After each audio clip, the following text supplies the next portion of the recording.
Kantor Perwakilan Bank Indonesia KPWBI Bali menilai investasi baik penanam modal asing PMA menunjukkan peningkatan di tahun 2023, namun belum kembali seperti besaran investasi sebelum pandemi. Besaran penanam modal dalam negeri PMDN mendekati sebelum pandemi 2019. Investasi PMA dan PMDN yang masuk ke Bali sekitar 97% YoY masuk ke sektor tersier, yaitu sektor yang bergerak di bidang jasa. Investasi terbanyak di sektor perhotelan dan akomodasi pariwisata.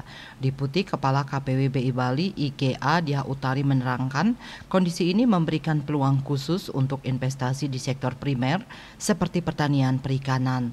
Minimnya investasi di sektor non-pariwisata, terutama pertanian, menurutnya karena kurangnya promosi di bidang tersebut. Selama ini Bali telah dikenal dengan daerah pariwisata, sehingga hal ini otomatis menjadi promosi untuk investasi pariwisata di Bali. Meski demikian, kondisi ini memberi ruang cukup besar bagi investasi di sektor primer, seperti pertanian perikanan, sedangkan sektor sekunder sesuai peta jalan ekonomi Bali yaitu membangun industri branding Bali, masih membuka ruang juga untuk investasi khususnya di industri manufaktur berskala kecil dan menengah. Berdasarkan data investasi di Bali pada 2023 mengalami pertumbuhan yang tinggi sebesar 8,69% YoY yang dipengaruhi oleh percepatan penyelesaian proyek menjelang pemilu. Selain itu juga adanya perbaikan kondisi ekonomi yang memberikan keyakinan bagi pelaku usaha untuk melakukan investasi sehingga memicu pertumbuhan inflasi yang cukup tinggi pada triwulan 4 tahun 2023.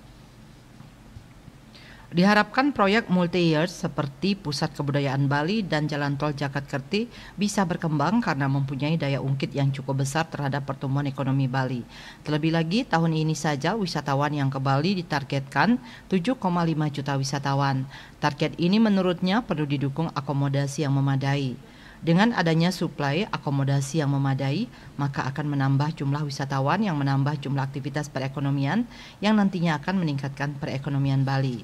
Kepala Perwakilan BI Bali Erwin Suryadimaja memperkirakan perekonomian Bali pada 2024 berada di kisaran 5-5,8%, juga ditopang oleh pemulihan sektor pariwisata, pertanian, dan digitalisasi pembayaran.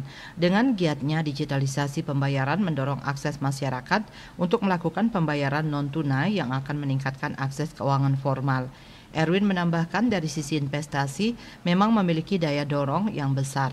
Investasi bisa memperkuat sektor yang sudah ada seperti sektor jasa yaitu hotel, restoran, rumah sakit dan juga kehadiran penanaman modal asing PMA, mendorong sektor tersier yang akan berimpact pada penambahan lapangan pekerjaan sehingga akan lebih mempunyai daya ungkit lagi terhadap perekonomian di masyarakat. Bisnis Bali melaporkan.